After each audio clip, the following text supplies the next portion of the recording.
ರಾಜ್ಯದಲ್ಲಿ ಮತ್ತೆ ಮಹಾಮಾರಿ ಕೋವಿಡ್ ಕಾಟ ಶುರುವಾಗಿದೆ. ರಾಜ್ಯದಲ್ಲಿ ಮತ್ತೆ ಮಹಾಮಾರಿ ಕೋವಿಡ್ ಕಾಟ ಶುರುವಾಗಿದೆ. ವಿಕಾಸಸೌಧದಲ್ಲಿ ಸಚಿವರ ನೇತೃತ್ವದಲ್ಲಿ ಕೋವಿಡ್ ಸಭೆ. ಆರೋಗ್ಯ ಸಚಿವ ದಿನೇಶ್ ಗುಂಡೂರಾವ್ ಅವರ ನೇತೃತ್ವದಲ್ಲಿ ಮುಂಜಾಗ್ರತಾ ಸಭೆ. ಈಗಾಗಲೇ ಕೋವಿಡ್ ಸಲಹಾ ಮಾರ್ಗಸೂಚಿ ಬಿಡುಗಡೆಯಾಗಿದೆ. ಗೈಡ್ಲೈನ್ಸ್ ಪಾಲನೆಗೆ ಕೈಗೊಳ್ಳಬೇಕಾದ ಕ್ರಮಗಳ ಬಗ್ಗೆ ಚರ್ಚೆ.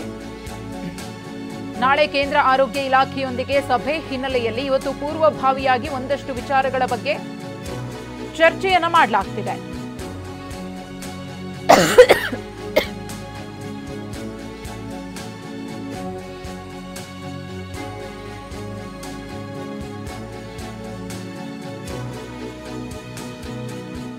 ಆರೋಗ್ಯ ಸಚಿವ ದಿನೇಶ್ ಗುಂಡೂರಾವ್ ಅವರ ನೇತೃತ್ವದಲ್ಲಿ ಮುಂಜಾಗ್ರತಾ ಸಭೆ ನಡೀತಾ ಇದೆ. ರಾಜ್ಯದಲ್ಲಿ ಮತ್ತೆ ಕೋವಿಡ್ ಆತಂಕ ಮನೆ ಮಾಡಿದೆ. ನಾಳೆ ಮಹತ್ವದ ಸಭೆ ಇದೆ. ಆ ಸಭೆಯಲ್ಲಿ ಪ್ರಸ್ತುತಪಡಿಸಬೇಕಾದಂತಹ ವಿಚಾರಗಳ ಕುರಿತು ಇವತ್ತು ಚರ್ಚೆಯನ್ನ ರಾಜ್ಯ ಆರೋಗ್ಯ ಸಚಿವರಾಗಿರುವಂತಹ ದಿನೇಶ್ ಗುಂಡೂರಾವ್ ಅವರು ಮಾಡ್ತಿದ್ದಾರೆ. ಕೇಂದ್ರ ಆರೋಗ್ಯ ಇಲಾಖೆಯೊಂದಿಗೆ ನಾಳೆ ಸಭೆ ನಡೆಯುತ್ತೆ. ಈಗಾಗಲೇ ಕೇಂದ್ರದಿಂದ ಗೈಡ್ಲೈನ್ಸ್ ಕೂಡ ರಿಲೀಸ್ ಆಗಿದೆ.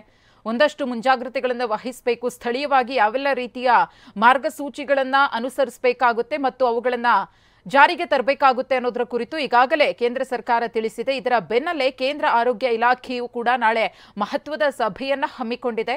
ಆ ನಿಟ್ಟಿನಲ್ಲಿ ಆರೋಗ್ಯ ಸಚಿವ ದಿನೇಶ್ ಗುಂಡೂರಾವ್ ಅವರು ನಾಳೆ ಒಂದಷ್ಟು ವಿಚಾರಗಳ ಬಗ್ಗೆ ಕೇಂದ್ರ ಆರೋಗ್ಯ ಇಲಾಖೆಗೆ ಮಾಹಿತಿಯನ್ನು ತಿಳಿಸಬೇಕಾಗುತ್ತೆ. ನಾಳಿನ ಸಭೆಯಲ್ಲಿ ಪ್ರಸ್ತುತಪಡಿಸಬೇಕಾದಂತಹ ಅಂಶಗಳ ಕುರಿತು ಇವತ್ತು ಈಗ ಪೂರ್ವಭಾವಿಯಾಗಿ ಒಂದಷ್ಟು ವಿಚಾರಗಳ ಬಗ್ಗೆ ಚರ್ಚೆಯನ್ನ ಈಗ ನಡೀತಾ ಇರುವಂತಹ ಸಭೆಯಲ್ಲಿ ಮಾಡ್ತಿದ್ದಾರೆ. ಇದುವರೆಗೂ ಕೂಡ ರಾಜ್ಯದಲ್ಲಿ ಯಾವ ರೀತಿಯ ಮುಂಜಾಗ್ರತಾ ಕ್ರಮಗಳನ್ನು ಕೈಗೊಳ್ಳಲಾಗಿದೆ, ಕೋವಿಡ್ನ ಸ್ಥಿತಿಗತಿ ಹೇಗಿದೆ ಅನ್ನೋದರ ಕುರಿತು ನಾಳಿನ ಸಭೆಯಲ್ಲಿ ಅವರು ಮಾಹಿತಿಯನ್ನ ಕೊಡಲಿದ್ದಾರೆ.